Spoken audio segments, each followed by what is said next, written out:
If you're still waiting for a narcissist to apologize, you're doing the one thing that guarantees it will never happen.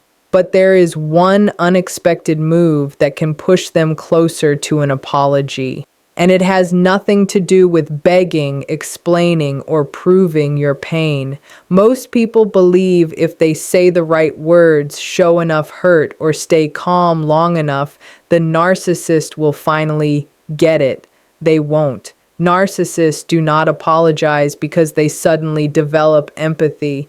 They apologize only when something far more important to them is at risk. Their access to you, your attention, and your emotional energy. And the moment you understand this, everything changes. A narcissist rarely apologizes because an apology directly threatens the fragile structure of their false self. At the core of narcissism is a carefully constructed identity built on superiority, control, and flawlessness. An apology requires admitting fault, recognizing another person's emotional reality, and accepting responsibility for harm caused.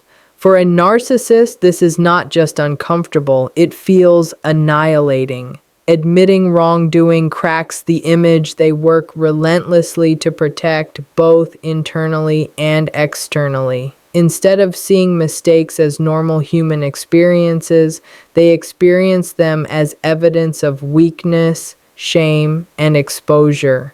This is why accountability feels dangerous to them rather than healthy. When confronted with their behavior, a narcissist's nervous system often shifts into defense mode. They may deny events outright, minimize the harm, rewrite history, or redirect blame. These reactions are not random. They are psychological survival strategies designed to avoid shame. Shame for a narcissist is intolerable. It threatens their sense of control and triggers deep insecurity that they have never learned to regulate. An apology would require sitting with that shame, and most narcissists lack the emotional capacity to do so. This is also why their version of an apology, if it happens at all, often sounds hollow or conditional. You may hear phrases that acknowledge conflict without acknowledging harm, or statements that subtly blame you for their behavior. True remorse involves empathy and accountability, and empathy requires the ability to emotionally attune to another person without centering oneself. Narcissistic personality patterns are defined by the absence of this skill, not because they are choosing cruelty in the moment, but because their emotional development is profoundly limited. Understanding this helps shift your expectations. Waiting for a genuine apology assumes emotional tools that are simply not present. Recognizing that reality does not excuse the harm, but it explains why the apology you deserve so often remains out of reach, leaving you questioning your worth, your memory, and your reality, while the narcissist protects their self-image at all costs. Chasing closure reinforces a narcissist's sense of power and avoidance because it keeps the focus on them as the authority over your emotional resolution. When you seek explanations, apologies, or validation from a narcissist, you are unknowingly placing them in a position of control. You are signaling that they still matter enough to determine how you feel, how you heal, and how the story ends. For a narcissist, this dynamic is gratifying. It confirms their significance and reinforces the belief that they are the central figure in the relationship, even after harm has been done. Closure for a narcissist is not a shared emotional process. It is something they avoid because it would require honesty, accountability, and empathy. When you pursue it, they often respond with deflection, silence, gaslighting, or partial truths. Each of these responses prolongs your confusion and pain while allowing them to escape responsibility. The more you push, the more they withdraw or distort reality, not because they are reflecting, but because avoidance protects them from shame and exposure. This pattern can become deeply addictive for the person seeking closure. You may replay conversations, rehearse messages, or hope that one final discussion will bring peace.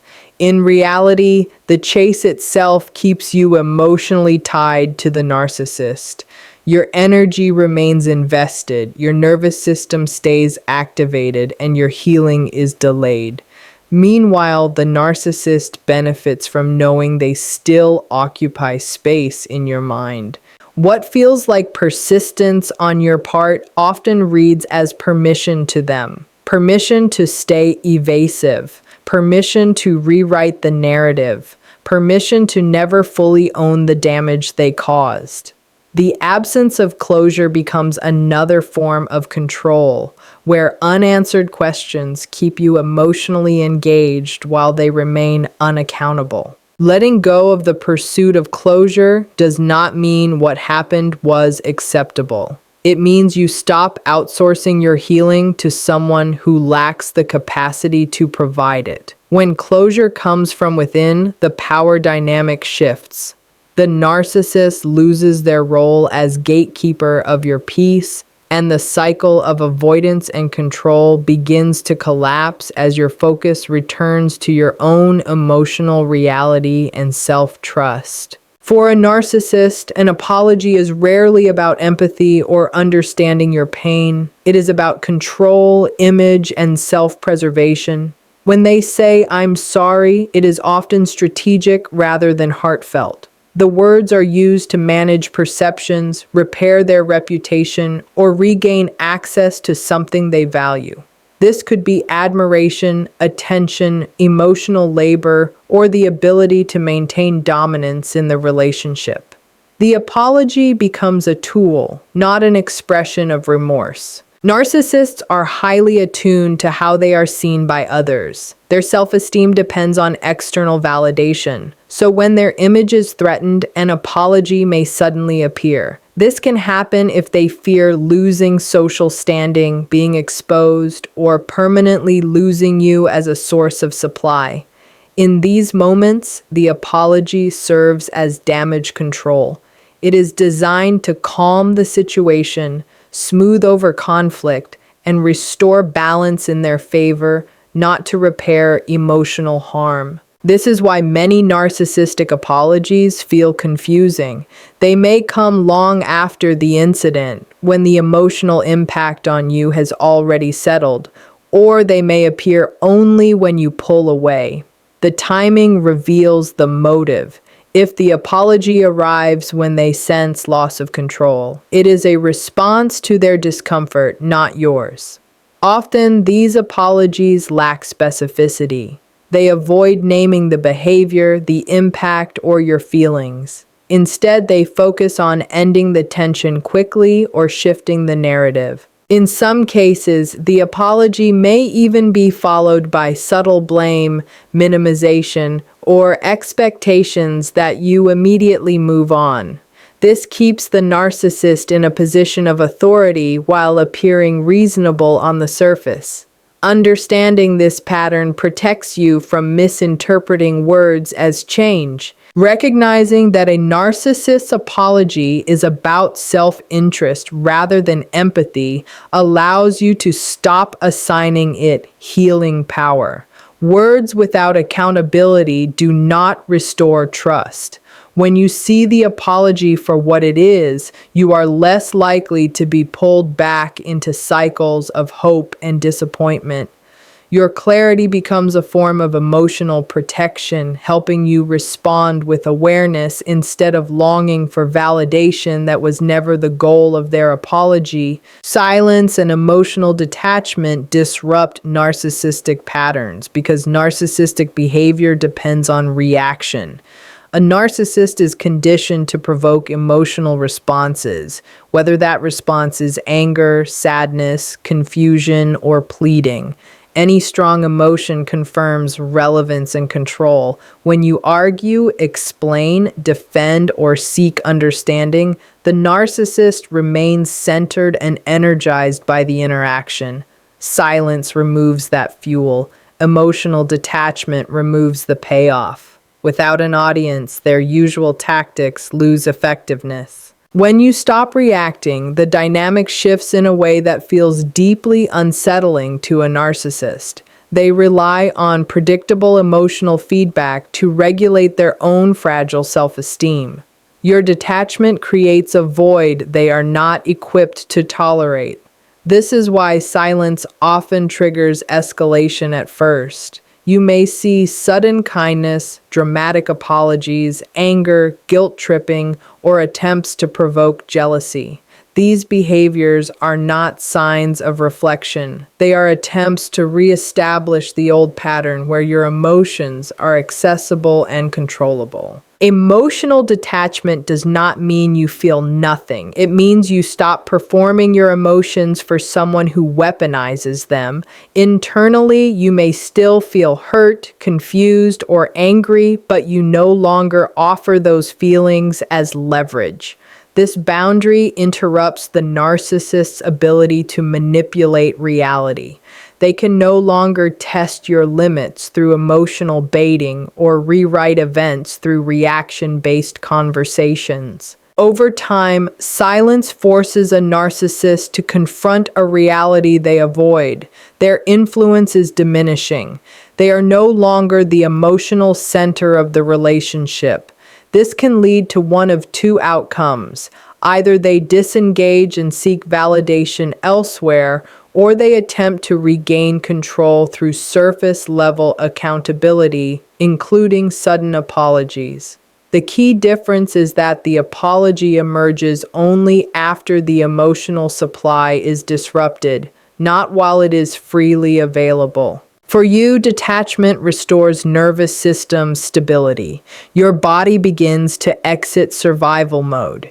You think more clearly, trust your perceptions more fully, and regain a sense of internal authority. The silence becomes less about punishment and more about protection. In that space, the narcissist's patterns become easier to recognize, and their words lose the power they once held, allowing you to respond from grounded awareness rather than emotional urgency. Accountability only appears when a narcissist's supply is threatened because their motivation is rooted in self-preservation, not moral responsibility. Narcissistic supply refers to the attention, validation, admiration, or emotional reaction they extract from others to stabilize their fragile sense of self. As long as that supply is consistent, there is no internal incentive for change. Harm can occur repeatedly without consequence because the narcissist continues to receive what they need. Your pain does not register as a reason to self-reflect if their emotional needs are still being met. When supply is threatened, the internal balance shifts. This threat can take many forms. You emotionally withdraw. You stop reacting. You stop explaining. You set firm boundaries or physically leave. Suddenly, the narcissist feels a loss of control and relevance. This loss activates deep fear rather than empathy. The fear is not about losing you as a person, but about losing the regulation you provided for their self-esteem. In that moment, behaviors may change rapidly and dramatically. This is often when accountability appears on the surface. You may see admissions of wrongdoing, promises to change, or expressions of regret that were previously impossible. However, this accountability is reactive, not reflective. It is driven by urgency to restore access, not by understanding the emotional impact of their actions. The narcissist is responding to discomfort, not conscience. This explains why accountability frequently collapses once supply is restored. If you return, soften, or re-engage emotionally, the perceived threat disappears. With it goes the motivation to remain accountable. The old behaviors gradually return, often accompanied by confusion and self-blame on your part. The cycle reinforces itself because the narcissist learns that minimal accountability is sufficient to regain control. Understanding this dynamic helps you interpret sudden change more accurately. It allows you to assess behavior over time rather than words in moments of crisis. Real accountability requires consistency without external pressure. When accountability only shows up at the edge of loss, it reveals its true purpose. The clarity gained from recognizing this pattern protects you from mistaking fear-driven behavior for genuine growth and keeps your focus on what is sustainable rather than what is temporarily convincing. Letting go shifts the power dynamic completely because power in a narcissistic relationship is rooted in emotional dependence. As long as you are invested in being understood, validated, or repaired by the narcissist, they remain in control of the emotional narrative. Your need keeps them relevant.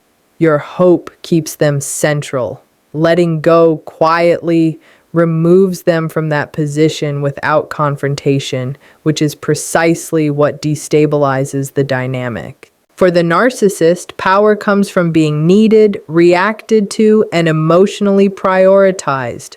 When you let go, you are no longer offering your inner world for them to influence. You stop measuring your worth by their responses. You stop interpreting silence, blame, or charm as information about yourself. This withdrawal of emotional investment removes their leverage. They can no longer pull you into circular conversations or provoke you into defending your reality. Letting go does not require closure or mutual agreement. It is an internal shift where you accept that the relationship cannot provide safety, accountability, or emotional reciprocity. This acceptance ends the tug of war. Without resistance or pursuit, there is nothing for the narcissist to push against. The drama that once kept the connection alive fades because it is no longer being fed. From the narcissist's perspective, this can feel like a sudden loss of control. They may attempt to reassert influence through guilt, nostalgia, or sudden warmth. These efforts are attempts to restore the old hierarchy where they occupy the center and you orbit around their needs. When you remain disengaged, the power imbalance corrects itself. For you, letting go restores autonomy. Your thoughts become clearer. Your emotional responses slow down. You stop scanning for signs of change and start responding to your own needs instead. This internal reorientation is what true power looks like. It is not dominance or victory over another person, but freedom from their emotional gravity. Once you let go, the relationship loses its ability to define you, and the narcissist loses the role they relied on to maintain control, leaving you grounded in your own authority rather than trapped in their approval or rejection cycle. Any apology that comes late is often self-serving because timing reveals motivation. When genuine remorse is present, accountability does not wait until consequences appear. A delayed apology usually emerges after the narcissist senses a loss of control, attention, or access to you. It is not prompted by reflection on the harm done, but by discomfort over what they are losing. The apology becomes a reaction to absence rather than a response to impact. Late apologies frequently arrive when you have begun to detach, set boundaries, or emotionally move on. This is not coincidence. The narcissist notices the shift and attempts to re-engage the connection. In this context, the apology functions as a hook. It reopens communication, reignites hope, and restores emotional access. The words may sound sincere, but the underlying goal is often to interrupt your independence and pull you back into the dynamic. These apologies also tend to be vague or incomplete. They may acknowledge conflict without naming specific behaviors or minimizing the damage caused. You might hear statements that focus on their feelings, their stress, or their intentions rather than the impact on you. This allows them to appear accountable while avoiding true responsibility. In some cases, the apology is followed by pressure to forgive quickly, let go, or move forward, shifting the burden of emotional labor back onto you. What makes late apologies especially confusing is that they often arrive when you are emotionally stronger. You may feel tempted to believe that change has finally occurred. However, without consistent behavior change over time, the apology remains a temporary tactic rather than evidence of growth. Once stability is restored and your boundaries soften, the old patterns often return. Recognizing a late apology as potentially self-serving protects you from mistaking words for transformation. Accountability is not measured by timing alone, but by sustained action without the threat of loss.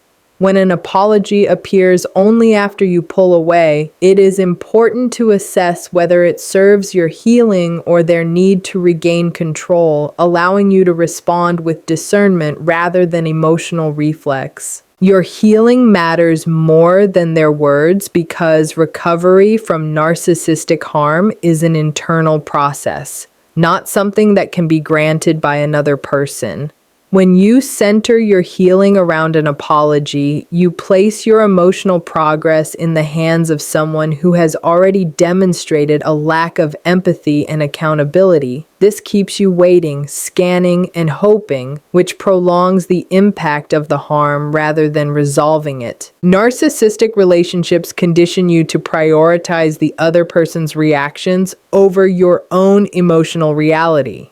You learn to doubt your feelings, minimize your pain, and postpone healing until acknowledgement arrives. This creates a subtle form of emotional dependency where your peace feels incomplete without their validation. In reality, their words cannot repair what was damaged because the injury came from repeated invalidation, not from a single misunderstanding. Healing begins when you allow your experience to be real without needing confirmation from the person who caused it. This means trusting your memory, honoring your emotional responses, and grieving what you hoped the relationship could be. When you shift focus from what they say to how you care for yourself, your nervous system begins to stabilize. The anxiety tied to waiting eases. Your self-trust strengthens.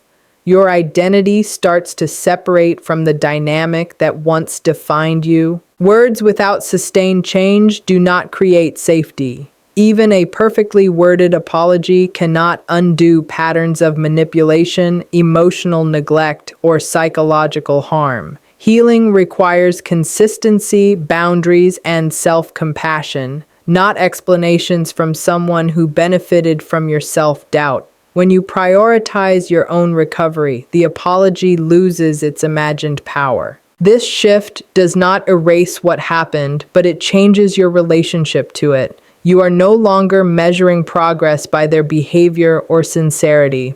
You are measuring it by your sense of calm, clarity, and self-respect. When your healing becomes the priority, you reclaim ownership of your emotional life. In that space, whether an apology ever comes becomes irrelevant because your well-being is no longer dependent on words that may never align with genuine accountability. The truth is, the apology you are waiting for is not the doorway to your healing. A narcissist does not change through understanding your pain, hearing the right words, or being shown enough patience. Change, when it appears at all, is driven by loss of control, not growth of empathy.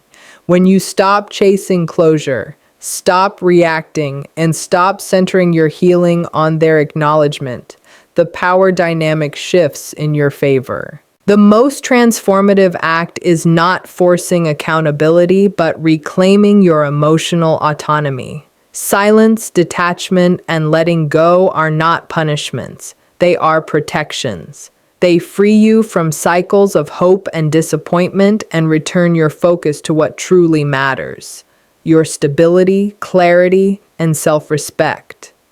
Any apology that comes after this shift must be viewed with discernment, not longing, because words without consistent change do not repair harm. Ultimately, the real victory is not hearing "I'm sorry." It is reaching a place where your peace no longer depends on someone else's capacity to own their behavior. When your healing becomes the priority, you step out of the narcissist's shadow and into your own authority. And in that space, whether an apology ever comes becomes irrelevant because you have already given yourself the validation, closure, and freedom they were never able to provide.